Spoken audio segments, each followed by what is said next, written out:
Good morning. I'm Dan DeRosa with 19 News, coming to you from our digital desk. We're going to be taking you into the Cuyahoga County Court of Common Pleas for a pretrial hearing. This is into the June stabbing death of that 3-year-old little boy at Giant Eagle in North Olmsted. Julian Wood is his name. His mother was also stabbed. Julian was killed. This is a pretrial, and there's a lot of facets to this case because the accused, Bianca Ellis, is going to be potentially facing the death penalty. There's going to have to be a lot of work done in the courts before they even get to what is a December scheduled trial.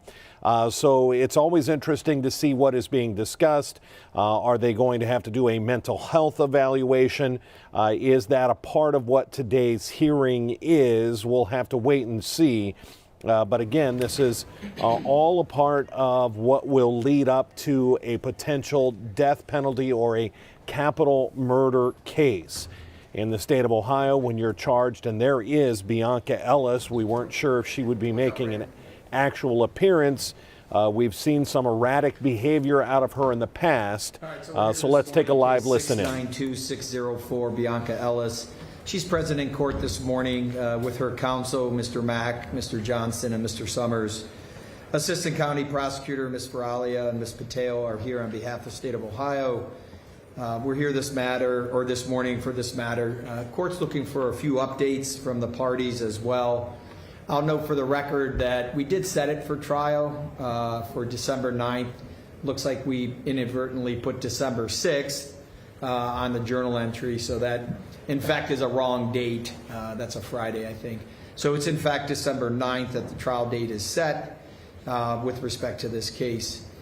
If I can go to the state of Ohio, I know there had been some discussions about discovery and where that discovery might be, as well as I think the autopsy report, and then I could go to the counsel for Ms. Ellis and hear from them. Thank you. Ms. Browley, good morning. Thank you, Your Honor. Good morning. Yes, we have been complying with our discovery requirements. We have sent over documentation for the defense with regards to the autopsy. It is my understanding that it in fact has been completed, and the state should have it in its possession by the end of the week, and then we will transfer it over to defense counsel.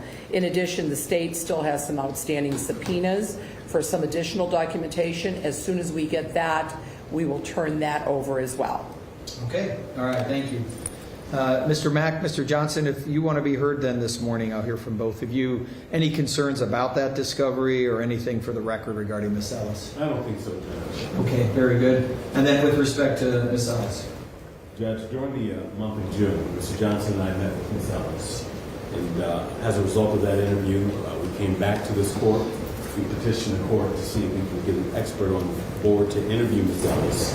And that was in fact done during the first week of July. Subsequently, our expert communicated with Mr. Johnson and I and believes that at this point Ms. Ellis is incompetent and not able to assist in her defense and cannot stand trial. So we're asking the court to respectfully have her referred to North Coast Behavioral so that she can be restored if possible. All right, Mr. Mack. I know for the state of Ohio, that report is under seal as provided to counsel. They have the opportunity to have that interview, which they did. The court's unaware of that and being made today with a request to refer her to North Coast. Obviously, I'm not going to ask the state of Ohio to stipulate to something you haven't seen, but I will ask what your thoughts are about the state of Ohio either wanting the court to provide a report through our court psychiatric clinic and or whether you're going to opt to have someone else privately hired by yourself. The state, Your Honor, at this time is going to respectfully request that she be referred to the court psychiatric clinic for evaluation under seal, and that report is to be provided to you and to the state and to the defense. Okay. So that being the case, I know it's about a 30-day window. I will just say that I'll have my bailiff call there to make sure that the clinical psychologist who's in charge, Dr. Songer, is aware of the report needing to be done timely, and then also to make sure that either he or someone who has the experience be able to handle that report for this court for her determination of whether she's competent to stand trial. Regarding that, going 30 days out, I'll ask that report to be completed August 13th.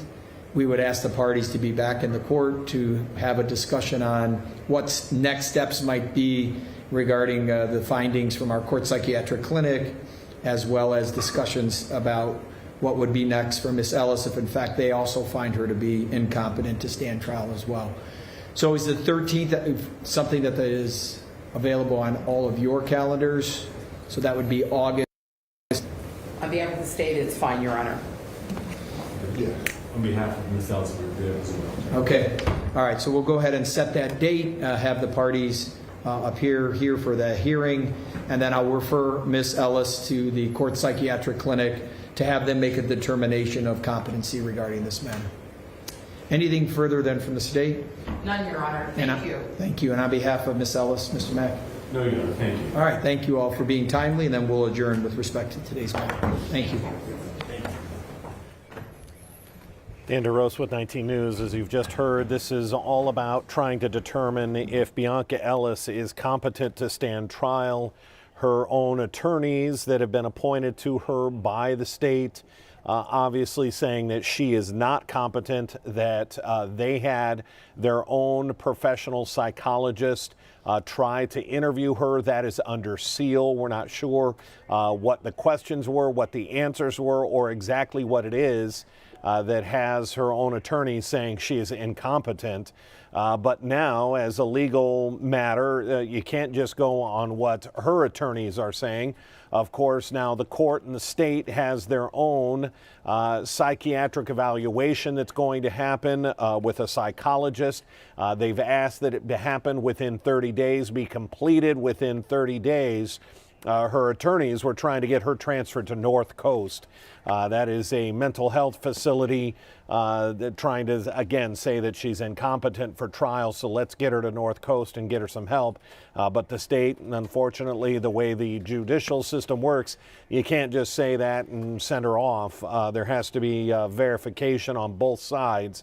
That'll happen within the next 30 days, and we'll be back in court on August 13th. And that'll be an interesting pre-trial hearing as well, because once she has that evaluation from the state side, the judge will review that evaluation and could make a ruling that day whether or not she will be competent to stand trial or if the judge is going to take some more time to review that. So we're going to follow this case. Of course, you'll remember it was 3-year-old little Julian Wood who was stabbed and killed in the parking lot allegedly by Bianca Ellis. There is overwhelming evidence that it was her, and it's going to be a tall order for any kind of defense. But when we're talking about a capital murder case, potential death penalty case, you have to let this play out. She has rights, and she has to be given full confidence within the court system. We're going to wrap this up. If we have any other breaking news, it'll be right here on our digital platforms. Otherwise, watch for our 11 o'clock news and our noon news on CW43, then on Channel 19. I'm Dan DeRose with 19 News. Have a good afternoon.